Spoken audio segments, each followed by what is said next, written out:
نحمده ونصلي على رسوله الكريم اما بعد۔ ترجمے والے قرآن پاک کا صفحہ نمبر 1056، سورہ 29واں پارہ، سورہ ملک، دوسرا رکوع، آیت نمبر 20 تا 26۔ اعوذ باللہ من الشیطان الرجیم، بسم اللہ الرحمن الرحیم۔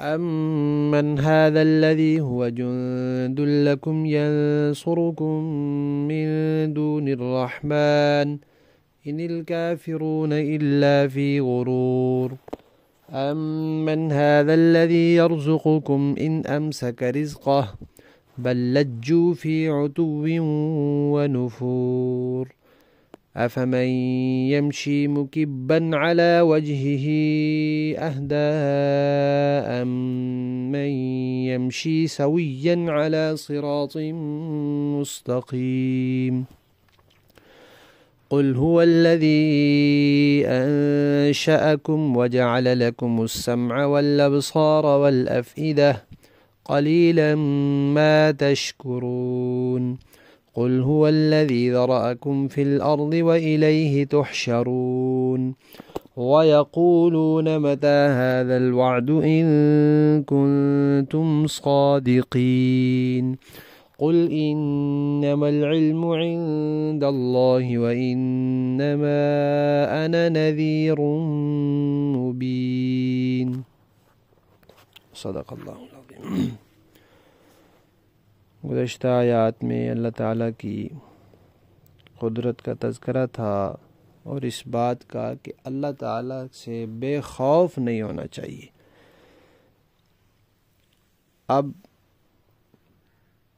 ان مشرکین کو مخاطب کیا جا رہا ہے کہ بھائی تم نے اللہ تعالیٰ کو چھوڑ کر جو معبود تجویز کر رکھے ہیں، ذرا ان کے بارے میں بتاؤ کہ اللہ کے مقابلے میں وہ تمہاری حفاظت کر سکتے ہیں؟ تم نے جو ان سے آس اور امید لگا رکھی ہے وہ کیا کر سکتے ہیں تمہارے لیے؟ کس چیز سے تمہیں بچا سکتے ہیں؟ اللہ تمہیں روزی دے رہا ہے، اگر اللہ اپنی روزی دینا بند کر دیں تو وہ تمہیں روزی دے سکتے ہیں؟ اصل بات یہ ہے کہ یہ کافر جو ہیں یہ ڈھیٹ بنے ہوئے، سمجھ تو ان کو بھی اتنی ہے نا کہ یہ پتھر ہے، لیکن ڈھیٹ بنے ہوئے سرکشی میں اور دین حق سے نفرت میں۔ پھر مثال دی ہے کہ بھئی دیکھو قیامت کے دن تو مشرکین اور موحدین کا فرق ہوگا ہی ہوگا۔ دنیا کے اعتبار سے بھی دیکھ لو، عقلی اعتبار سے سوچو تو مشرک جو ہے وہ گویا اندھے منہ چل رہا ہے، اور جو موحد ہے وہ ٹھیک ٹھیک سیدھے راستے پر چل رہا ہے۔ اب خود ہی سوچ لو کہ جو منہ کے بل گرا ہوا ہو وہ زیادہ سیدھے راستے پر ہوتا ہے، یا جو ٹھیک ٹھیک راستے پر چل رہا ہو وہ زیادہ سیدھے راستے پر ہوتا ہے۔ پھر اللہ تعالیٰ نے اپنے 3 احسانات کا ذکر فرمایا ہے، جن میں سے 2 کا تذکرہ آج کے سبق میں ہے۔ ایک تو فرمایا کہ دیکھو اللہ نے انسان کو پیدا کیا ہے اور اس کو بہت سی جسمانی قوتیں، قوات اندرونی بیرونی عطا فرمائے ہیں۔ ان میں سننے کی قوت ہے اور دیکھنے کی قوت ہے اور سمجھنے والا دل ہے۔ حواس 5 کا لفظ مشہور ہے کہ انسان جو علم حاصل کرتا ہے، سیکھتا ہے، معلومات لیتا ہے، وہ ان 5 ذرائع سے لیتا ہے: سننا، دیکھنا، سونگھنا، چکھنا اور چھونا۔ سونگھنے، چکھنے اور چھونے سے بہت محدود اور بہت کم چیزوں کا علم آتا ہے۔ زیادہ تر ذرائع جو ہیں وہ یہی ہے: دیکھنا اور سننا، کان اور آنکھ، اور پھر اس کے بعد دل ہے جس میں اس کی سمجھ بوجھ پیدا ہوتی ہے کہ آنکھ نے کیا دیکھا اور کان نے کیا سنا۔ تو یہ اللہ تبارک و تعالیٰ نے دی ہیں اس کو۔ اب انہی کو کام میں لاتا ہے تو انسان کہاں سے کہاں پہنچ گیا ہے، کیسی کیسی چیزیں بنا لی ہیں۔ چاند تک کہتا ہے جی میں نے رسائی حاصل کر لی ہے اور خلا میں ہم نے خلائی اسٹیشن کھڑے کر دیے ہیں، تو یہ سارا کچھ جو کر رہا ہے یہ کس وجہ سے؟ اللہ نے اس کو دیکھنے کی قوت دی ہے، سننے کی دی ہے اور دل دماغ دیا ہے۔ اب یہ اللہ کی نعمت ہے، اس کا شکر ادا کرنا تھا، اور شکر میں سب سے پہلے یہ ہے کہ اللہ تعالیٰ کے بارے میں عقیدہ ٹھیک رکھا جائے۔ دوسرا احسان یہ کہ اللہ تعالیٰ نے زمین میں پھیلا دیا ہے۔ جب آدم علیہ السلام زمین میں آئے تھے تو زمین کے تھوڑے سے حصے پہ آبادی تھی، پھر اس کے بعد جب نوح علیہ السلام آئے تو کچھ زیادہ ہو گئی، پھر ابراہیم علیہ السلام آئے تو اور زیادہ ہو گئی، یوں کرتے کرتے اب دنیا کا چپا چپا آباد ہے، دنیا کے ہر خطے میں انسان رہتے ہیں، جہاں جہاں زندگی ممکن ہے وہاں وہاں انسان رہتا ہے۔ دنیا تو دنیا رہی، زمین تو زمین رہی، اب انسان سوچ رہا ہے کہ سمندر کی تہ میں بھی کوئی کالونی شالونی بن سکے تو بنا لوں، کوئی ہاؤسنگ سکیم چاند پہ بن سکے تو وہاں بنا لوں، خلا میں بن سکے تو وہاں بنا لوں۔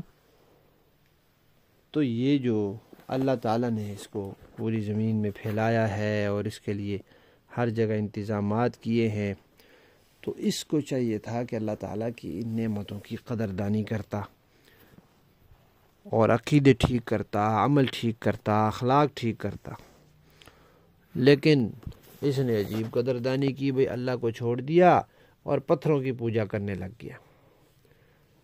تو فرمایا بھئی دیکھ لو، اتنی بڑی پھیلی ہوئی زمین میں جہاں کہیں تم مرضی چلے جاؤ، ایک دن تم نے مرنا ہے اور پھر ایک دن دوبارہ زندہ ہونا ہے۔ اب جب یہ بات ہوئی کہ دوبارہ زندہ ہونا ہے تو مشرکین کہنے لگے ہاں بھئی ہر وقت قیامت کا ہمیں سناتے رہتے ہو، کب آئی گی، ابھی تک کیوں نہیں آئی، جلدی آ جائے، اگر تم اپنی بات میں سچے ہو قیامت نے آنا ہے تو آئے کیوں نہیں آ رہی؟ تو اللہ نے فرمایا کہ آپ ان سے کہہ دے کہ بھئی میں نبی ہوں، خدا نہیں ہوں۔ عالم الغیب ہونا خدا کی صفت ہے، مختار کل ہونا خدا کی صفت ہے، لہذا یہ جو قیامت کب آئے گی یہ خدا کو معلوم ہے، مجھے نہیں معلوم، اور میرے پاس خدائی صفات نہیں ہے، اور قیامت لانا خدا کے اختیار میں ہے، میرے اختیار میں نہیں ہے کہ میں ابھی لے آؤں۔ تو میں یہاں مختار کل بھی نہیں ہوں اور میں عالم الغیب بھی نہیں ہوں اور خدا کے حکم کا پابند ہوں۔ تو پھر جب خدا نہیں ہوں تو میں کیا ہوں؟ تو فرمایا آپ کہہ دیں میں تو بس ڈر سنانے والا ہوں، اللہ کا نبی ہوں، پیغمبر ہوں، رسول ہوں، اور تمہارے لیے نمونہ ہدایت ہوں، اللہ کا نمائندہ ہوں، اور میرا کام ہے تمہیں کھول کے ڈر سنا دینا، منوانا میری ذمہ داری نہیں۔ لفظی معنی دیکھیے، امن بھلا کون ہے، ہاد الذی جو ہوا جند لکم کہ لشکر بنے تمہارا، ینصرکم جو مدد کرے تمہاری، من دون الرحمن خدا کو چھوڑ کر، ان نہیں ہے الکافرون کافر لوگ، الا مگر فی غرور دھوکے میں پڑے ہوئے ہیں، ان کو دھوکہ ہوا ہے کہ یہ بت ہمیں بچا لیں گے۔